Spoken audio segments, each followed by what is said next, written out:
ساری آزمائشیں ایک طرف اور اپنی اولاد کی خواہشات پوری نہ کرنے کا دکھ ایک طرف ہوتا ہے۔ روزے کی حالت میں شدید دھوپ اور تپش میں سارا دن میں اینٹیں بناتا رہتا اور جب شام ہوئی تو ٹھیکیدار نے 400 روپے دے کر مجھے چھٹی دے دی۔ میں کبھی ان 400 روپے کو دیکھتا اور کبھی سامنے ریڑھیوں پر لگے ان طرح طرح کے پھلوں کو، جن کو خریدنے کی اجازت میری جیب نے آج تک نہیں دی تھی۔ میں خاموشی سے آگے بڑھ گیا کیونکہ مجھے آٹا خریدنا تھا۔ جیسے تیسے ان پیسوں سے ایک تھیلی آٹا خریدا اور گھر کی جانب چلا آیا۔ مغرب کی اذان شروع ہو چکی تھی۔ جب میں نے پہلا قدم گھر میں رکھا تھا، میری تینوں بیٹیاں اور بیوی زمین پر بیٹھی میرا ہی انتظار کر رہی تھیں۔ چٹائی پر سادہ پانی اور ایک سوکھی روٹی پڑی ہوئی تھی۔ یہ دیکھ کر میرا دل خون کے آنسو رونے لگا تھا۔ افطاری کا وقت ہوا تو ہم سب نے سادہ پانی کے ساتھ کل کی بچی روٹی کھا کر خدا کا شکر ادا کیا۔ دن بدن بڑھتی مہنگائی میں مجھ جیسے کئی خاندانوں کا یہی حال ہو چکا تھا۔ سارا دن محنت کرنے کے بعد لال رنگ کے چند نوٹ ہمارے سامنے پھینکے جاتے۔ ٹھیکیدار چند نوٹ دے کر بھی احسان کر رہا ہوتا۔ چند روز یوں ہی گزر چکے تھے۔ جیسے تیسے روکھی سوکھی کھا کر ہم گزارا کرنے لگے، مگر آہستہ آہستہ ہمارے حالات مزید خراب ہوتے جا رہے تھے۔ میری بیوی اب اکثر مجھ سے لڑنے لگی تھی۔ اس کا کہنا تھا کہ مجھ سے اب اور بھوک و افلاس برداشت نہیں ہوتی۔ اگر تم زیادہ کما کر نہیں لا سکتے تو مجھے اجازت دو، میں بھی اپنے لیے کوئی نوکری ڈھونڈ کر کام کر لوں۔ کم از کم ہماری بچیوں کو 2 وقت کا اچھا کھانا تو نصیب ہوگا۔ مگر میری غیرت کو یہ گوارا نہیں تھا کہ میں اپنی بیوی بچیوں سے کوئی کام کرواؤں۔ آج بھٹی پر کام اچھا نہیں چلا تو ٹھیکیدار نے دہاڑی بھی نہیں دی تھی۔ میں نے اس کی کافی منتیں سماجتیں کیں مگر وہ نہ مانا۔ میری آنکھوں میں آنسو آ چکے تھے۔ میں جب بے بسی کی انتہا پر پہنچا تو رو پڑا۔ کتنی ہی دیر میں وہیں بیٹھ کر منہ چھپائے روتا رہا۔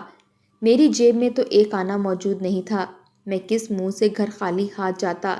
میں آج اپنے گھر والوں کے لیے افطار کا سامان کہاں سے لے کر جاتا جو صرف ایک سوکھی روٹی پر منحصر تھا؟ پتہ نہیں لوگ کیسے بچے کھانے کو باسی سمجھ کر پھینک دیتے ہیں۔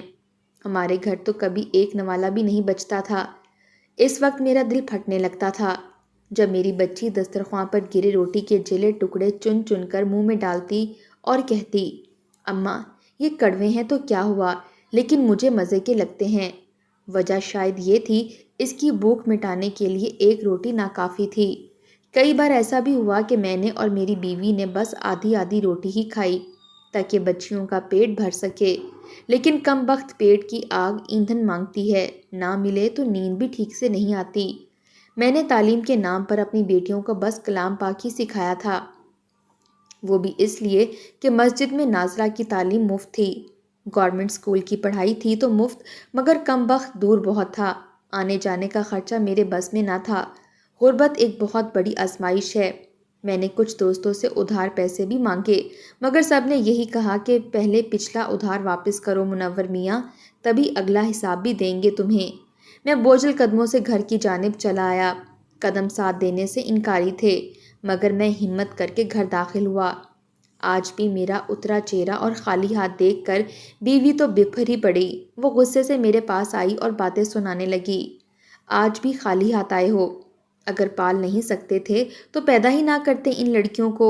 آج پھر سادہ پانی سے ہی ہمیں افطار کرنا پڑے گا۔ میں بتا رہی ہوں منور، اگر تم نے یہی سب جاری رکھا نا تو ایک دن زہر لا کر خود بھی کھا لوں گی اور اپنی بیٹیوں کو بھی کھلا دوں گی، پھر بیٹھے رہنا اپنی 2 کوڑی کی نوکری لے کر۔ بیوی کی بات سن کر میری روح لرز گئی۔ میں کمزور مرد بالکل بھی نہیں تھا مگر چٹان کی مانند رہ رہ کر بھی میں تھک چکا تھا۔ بیوی کی بات سن کر میری آنکھوں میں آنسو آ گئے اور میں چہرے پر ہاتھ رکھ کر رونے لگا۔ مجھے روتا دیکھ کر بیوی چپ سی ہو گئی مگر میری بیٹیاں تو جیسے اپنے باپ کو روتا دیکھ کر تڑپ ہی گئی تھیں۔ وہ میرے پاس دوڑی آئیں اور مجھے چپ کروانے لگیں۔ کوئی میرا ہاتھ چوم کر روتے ہوئے دلاسا دے رہی تھی تو کوئی میرا بازو پکڑ کر کہہ رہی تھی کہ کوئی بات نہیں ابا، ہمیں آپ سے کوئی گلہ نہیں، آپ ہمارے لیے دنیا کے سب سے اچھے باپ ہیں۔ بڑی بیٹی نے میرے ساتھ لگ کر کہا۔ چھوٹی بیٹی اس وقت بس 7 برس کی تھی۔ کہنے لگی ابا مجھے تو آج بھوک ہی نہیں لگی، میں بس پانی ہی پی لوں گی، آپ مت روئیں۔ خشک ہونٹوں پر اس نے زبان پھیر کر تر کیا تھا۔ میرا دل ماہی بے آب کی طرح سے تڑپ کر رہ گیا تھا۔ میں جانتا تھا کہ وہ بھوکی ہے ان کے الفاظ میرے دل کو تڑپا گئے تھے۔ افطاری کے وقت جب پڑوس سے پکوڑوں اور دوسرے لوازمات کی خوشبوئیں اٹھتیں تو میری بچیاں دیوار کی منڈیر سے پڑوس میں جھانکنے لگتیں، بڑی ترسی ہوئی نظروں سے بھرے دسترخوان کو دیکھتیں۔ آج تو ویسے بھی افطاری میں پانی کے سوا کچھ نہ تھا، اس لیے پانی پیتے ہی وہ منڈیر سے جھانکنے لگیں۔ چھوٹی بیٹی منجلی بیٹی سے کہنے لگی، دیکھو اپیا، آدھے پکوڑے تو جمیلہ خالہ نے کچرے کے ڈبے میں ڈال دیے ہیں، اور کب وہ کچرے کا ڈبہ گیٹ سے باہر پھینکیں گی؟ چل اپیا وہیں سے اٹھا کر کھا لیتے ہیں، قسم سے بڑی بھوک لگی ہے۔ بیٹی کی بات نے مجھے پھر سے اشک بار کیا تھا۔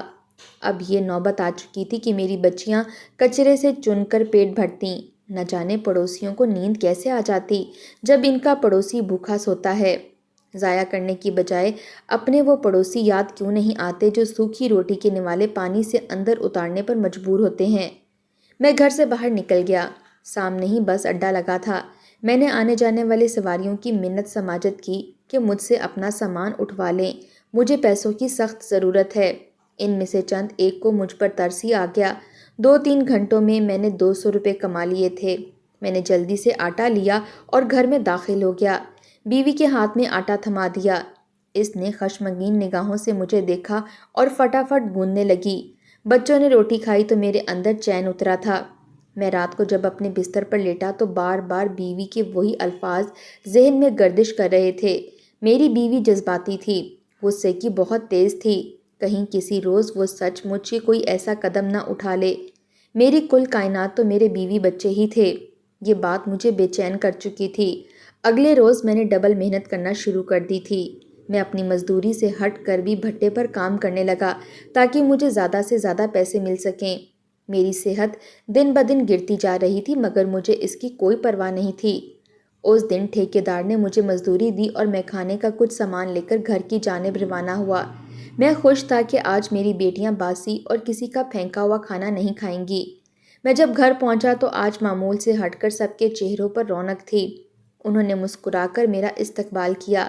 افطاری کا وقت ہو چکا تھا۔ دسترخوان کی جانب جب میری نظر پڑی تو یہ دیکھ کر میری آنکھیں حیرت سے پھٹی کی پھٹی رہ گئیں، کیونکہ دسترخوان پر طرح طرح کے کھانے رکھے ہوئے تھے اور میری بیوی بیٹیاں بڑی ہی خوش دکھائی دے رہی تھیں۔ پکوڑے، سموسے، چنا چاٹ، روح افزا کا شربت دیکھ کر میں نے حیرت سے پوچھا کہ اتنا زیادہ اور اتنی اقسام کا کھانا آخر کہاں سے آیا ہے؟ میری بات کے جواب میں میری بیوی بولی کہ ایک اللہ والا آیا تھا جو ہمیں یہ کھانا دے کر گیا ہے۔ میں بھی اطمینان سے مسکرا گیا۔ شاید کسی نیک بندے نے افطاری کروائی ہوگی اور کھانے کا سامان ہم جیسے مستحقین تک پہنچایا ہوگا۔ چلو اللہ نے میری سن لی۔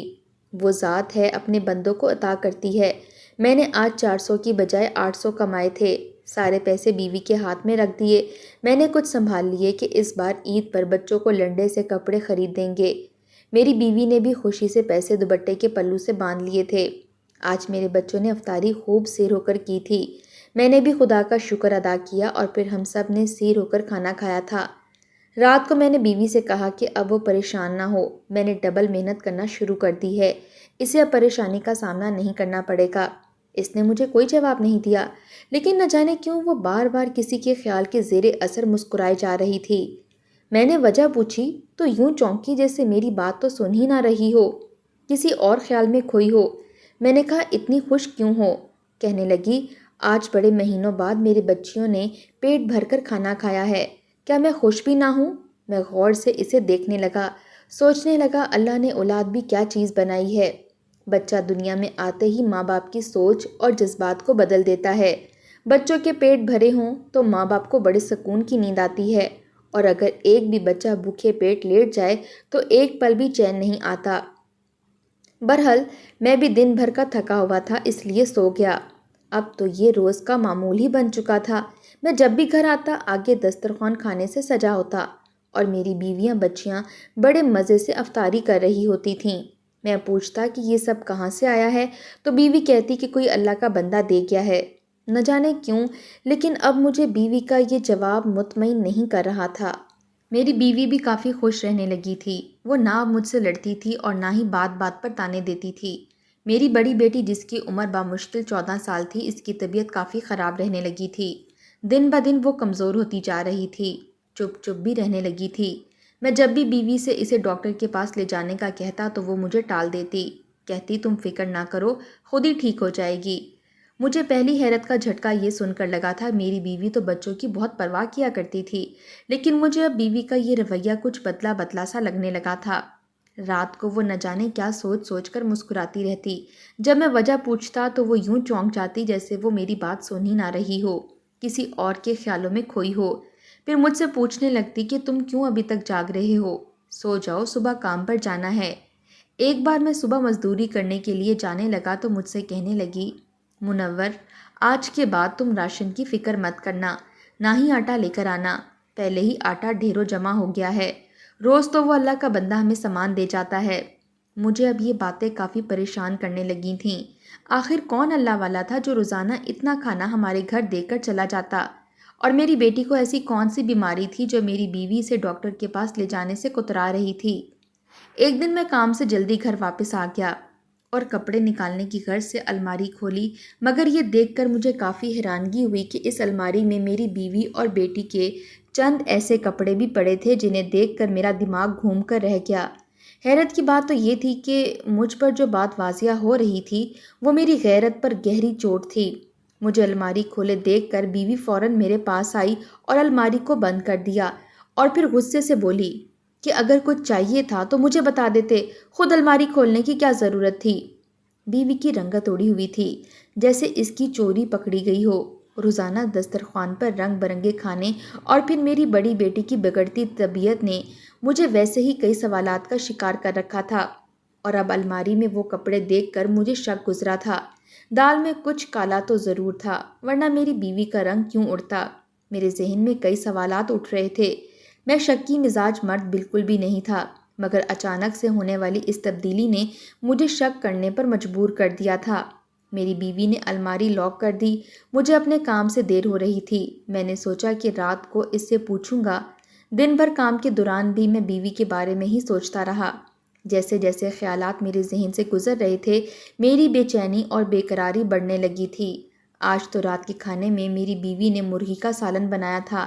آج شدید بھوک کے باوجود مجھ سے ٹھیک سے کھایا نہیں گیا۔ سحری بھی میں نے سالن ہونے کے باوجود روکھی سوکھی روٹی کھا کر ہی کی تھی کہ مجھے اتنی بھوک نہیں ہے۔ 2 دن یوں ہی گزر چکے تھے۔ ایک روز جب گھر گیا تو دوبارہ دسترخوان پر کھانے سجے تھے۔ میں نے غصے سے بیوی کو کہا کہ آخر کون اللہ والا ہے جو پوری دنیا چھوڑ کر صرف ہم پر ہی مہربان ہے؟ میری بات سن کر بیوی کے ساتھ ساتھ میری بڑی بیٹی کے چہرے پر بھی کئی رنگ آ کر گزرے تھے۔ بڑی بیٹی سویرا بڑبڑا کر بولی کہ ابا، وہ اللہ والا بہت نیک شخص ہے، اس نے منت مانگی تھی کہ اگر پوری ہوئی تو ایک غریب خاندان کو پورا رمضان افطاری کروائے گا، بس اسی لیے روزانہ یہ افطاری کا سامان وہ بھیج دیتے ہیں۔ مجھے کسی طور بھی بیوی کی بات پر یقین نہیں آیا تھا۔ میں نے انہیں سختی سے منع کرتے ہوئے کہا کہ آئندہ کے بعد مجھے کوئی بھی باہر کا لایا کھانا گھر میں نہ ملے، تم لوگ وہی کھاؤ گے جو میں کما کر لاؤں گا۔ میری بات سن کر بیوی ایک پل میں غصہ ہو گئی اور مجھے باتیں سنانے لگی۔ آج ایک بار پھر اس کی یہی دھمکی تھی کہ وہ خود بھی زہر کھا لے گی اور بچیوں کو بھی زہر دے دے گی، کیونکہ میں اب اس پر شک کرنے لگا ہوں۔ اگر کوئی ہماری مدد کر ہی رہا ہے تو بجائے شکر کرنے کے میں شک کرتا ہوں۔ مجھے کچھ سمجھ نہیں آ رہی تھی کہ آخر یہ سب کیا چل رہا ہے۔ وہ کون شخص تھا جو منت کے پیسے صرف ہمیں ہی دے کر جاتا تھا، اور وہ بھی اتنے تھے کہ میری بیوی اتنا کچھ بنا لیتی تھی؟ کہیں میری بیوی مجھ سے کچھ چھپا تو نہیں رہی تھی؟ میں اسی سوچ میں مگن جب اپنے کمرے میں جا کر لیٹنے لگا تو میں نے دیکھا کہ میری چارپائی کے تکیے میں کچھ ابھرا ہوا ہے۔ میں نے سرسری سا ہاتھ پھیر کر وہ جگہ محسوس کر کے تکیے کے غلاف میں ہاتھ ڈال دیا۔ میرے ہاتھ سے کوئی چیز ٹکرائی تھی۔ جب نکال کر سامنے کی تو میری حیرت کا کوئی ٹھکانہ نہیں رہا تھا، کیونکہ وہ تو ہزار ہزار کے کئی نوٹ تھے۔ میں یک ٹک ان پیسوں کو دیکھنے لگا۔ میں نے آج تک اتنے پیسے ایک ساتھ نہیں دیکھے تھے اور نہ ہی کما کر گھر لائے تھے۔ آخر یہ پیسے یہاں چھپا کر کس نے رکھے تھے؟ میری لا علمی میں یہاں آخر ایسا کیا ہو رہا تھا؟ کس کی بدولت انہیں اتنے پیسے دیے گئے تھے؟ میں اگر 2 ٹوک بیوی سے پوچھتا تو یقیناً وہ مجھے نہیں بتاتی، اس لیے میں نے ٹھان لی کہ اب خاموشی سے ان کی ہر حرکت نوٹ کر کے معاملے کی تہہ تک پہنچوں گا۔ اگلے روز میں جلدی گھر لوٹا تھا، مگر گھر کے دروازے کو دیکھ کر مجھے حیرانگی ہوئی تھی، کیونکہ وہاں تو تالا لگا تھا۔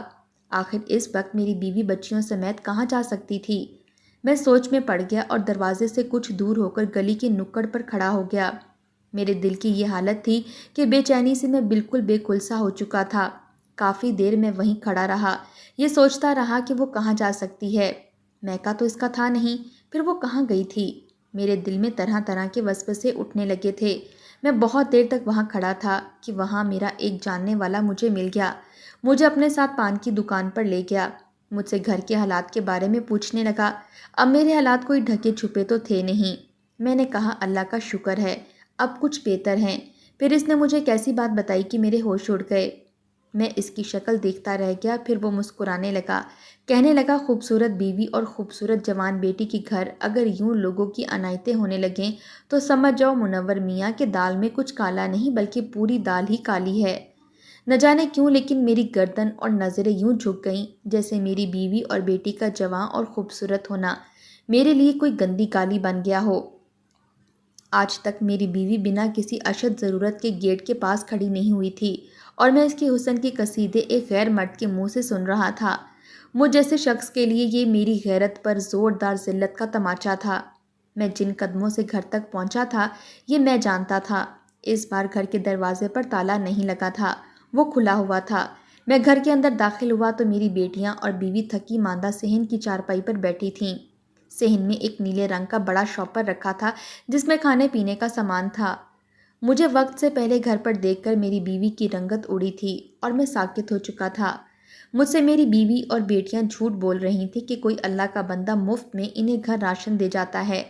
میرا دل بری طرح سے ٹوٹا تھا۔ ان کی خاطر میں رات دن محنت کر رہا تھا اور یہ نہ جانے میرے پیٹھ پیچھے کیا کر رہی تھیں۔ میں اپنے آنسو حلق میں اتارنے لگا۔ میری بیوی اٹھ کر میرے پاس آ گئی، مجھ سے میری طبیعت کے بارے میں پوچھنے لگی کہ میں جلدی کیوں گھر آ گیا۔ میں نے اسے تعصب سے دیکھا تھا۔ میں نے کہا کہاں سے آ رہی ہو تم؟ میرے اس سوال پر وہ بری طرح سے بدحواس ہوئی تھی۔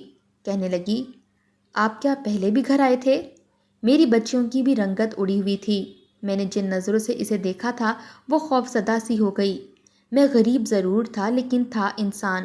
میں نے بیوی کو پیٹ بھر روٹی کھلانے میں کمی تو شاید اپنے حالات کی وجہ سے کر دی تھی لیکن کبھی بھی غصے سے پیش نہیں آیا تھا۔ ہاتھ اٹھانا تو بہت دور کی بات ہے، پہلی بار میرا لہجہ اس پر بلند ہوا تھا۔ میری بچیاں چارپائی پر سہم کر بیٹھ گئیں۔ وہ کہنے لگیں کہ مجھے کسی پڑوسن نے بتایا تھا کہ کہیں راشن بٹ رہا ہے، اس لیے میں وہاں چلی گئی تھی۔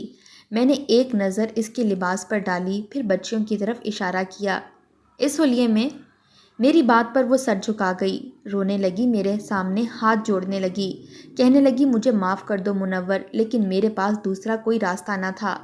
میں نے پہلی بار اس کا ہاتھ بری طرح سے پیچھے جھٹکا تھا۔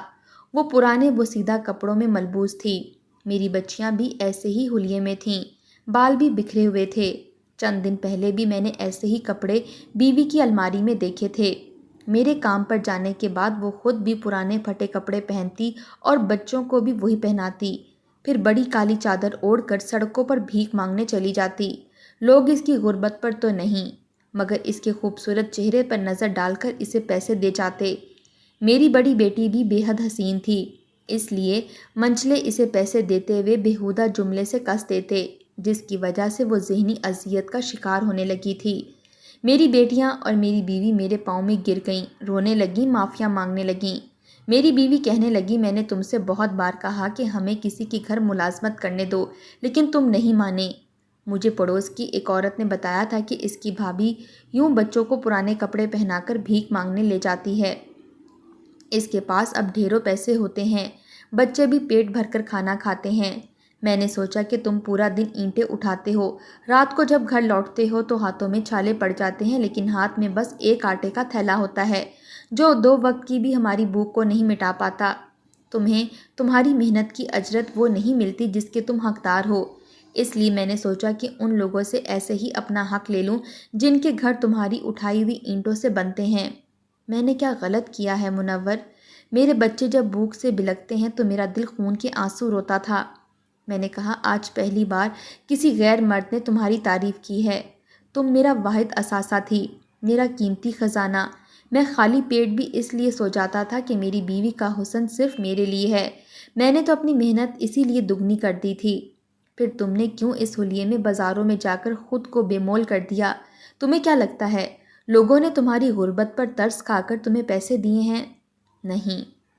پھر میں نے اس کے پھٹے بازو سے چھلکتی اس کی گوری رنگت کی طرف اشارہ کیا۔ یہ دیکھ کر دیے ہیں۔ میری باتوں پر وہ نظریں چرا گئی تھی۔ میرے آنسو بہہ رہے تھے۔ میں نے بڑی بیٹی کی طرف دیکھا، پھر بیوی سے کہنے لگا، جانتی ہو میری بیٹی کس اذیت سے گزر رہی ہے؟ وہ ان جملوں کو سہ نہیں پا رہی جو اسے چند سکوں کی بدولت سننے کو ملتے ہیں۔ میں اتنا غریب پہلے نہیں تھا جتنا تم نے آج مجھے کر دیا ہے۔ یہ کہہ کر میں پھوٹ پھوٹ کر رونے لگا۔ وہ میرے پاس بیٹھ گئی، کہنے لگی، مجھے معاف کر دو، میں آج کے بعد تم سے کوئی شکوہ نہیں کروں گی۔ لیکن میں یہ سوچ رہا تھا کہ اس معاملے میں قصوروار کون ہے؟ میں، میری بیوی، یا ہمارے حکمران، جو عوام پر مہنگائی کی صورت میں ایسے ظلم کے پہاڑ توڑ رہے ہیں کہ گھر کی عزت بازاروں میں مانگنے پر مجبور ہو چکی ہے۔ آپ مجھے بتائیں، قصوروار کون ہے؟